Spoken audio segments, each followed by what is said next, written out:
윤석열 검찰총장을 직무에서 배제한 추미애 법무부 장관 명령의 효력을 임시로 중단하라고 법원이 결정했습니다. 취재 기자 연결해 보겠습니다. 강은나래 기자, 자세한 내용 전해주시죠. 네, 조금 전 서울행정법원의 결정이 나왔습니다. 윤석열 검찰총장을 직무에서 배제한 추미애 장관 명령의 효력을 임시로 중단하라는 결정입니다. 법원은 윤 총장이 추미애 법무부 장관의 직무배제 명령에 반발해 제기한 집행정지 신청을 일부 인용했습니다. 본안 사건 판결 선고 후 30일까지의 효력정지만을 인용했고 그 이후 기간에 대해서는 기각했다 이렇게 설명을 덧붙였습니다. 앞서 추 장관은 이른바 재판부 사찰을 비롯한 6가지 사유로 윤 총장을 직무에서 배제하고 윤 총장에 대한 징계를 청구했습니다.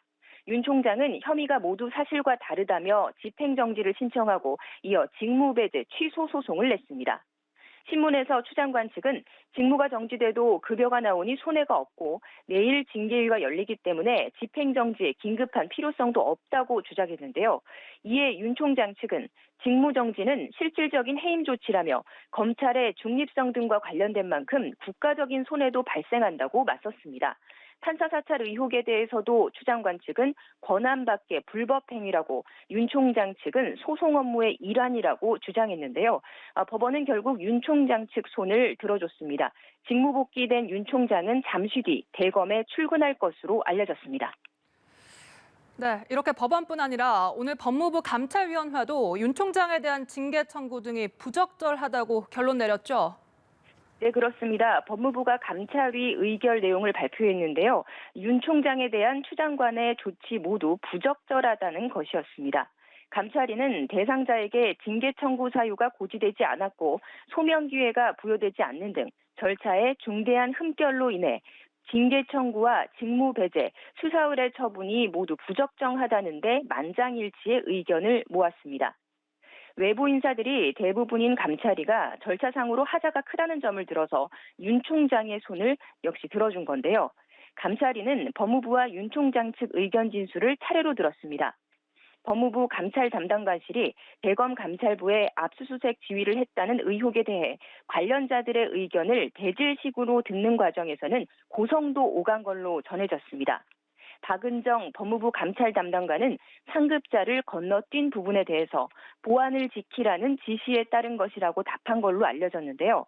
추 장관이 직원에게 의무에 없는 일을 하게 했다는 직권남용 의혹이 불거지는 상황입니다. 또 판사 사찰 범죄 혐의가 성립하지 않는다는 보고가 삭제됐다고 폭로한 파견검사도 오늘 직접 감찰위에 나왔는데요. 박은정 담당관이 삭제 지시를 했다고 밝혀서 박 담당관과 설전을 벌이기도 한 걸로 전해졌습니다. 감찰위는 3시간여 동안 이 같은 의견 청취 과정을 거쳐서 윤 총장에 대한 추 장관의 조치가 부적절하다는 결론을 내렸습니다. 네, 지금 법무부 측의 반응은 어떻습니까? 네, 방금 전해드린 감찰위 결과에는 법적인 구속력이 없습니다. 법무부는 내일 징계위를 강행하겠다는 의지를 드러냈는데요. 이 감찰위 결과에 대해서 적법 절차를 따랐다며 향후 권고사항을 충분히 참고하겠다고만 밝혔습니다. 하지만 윤 총장 측이 감찰위가 끝난 후 징계심의 기일 변경을 법무부에 신청했기 때문에 결과를 봐야 합니다.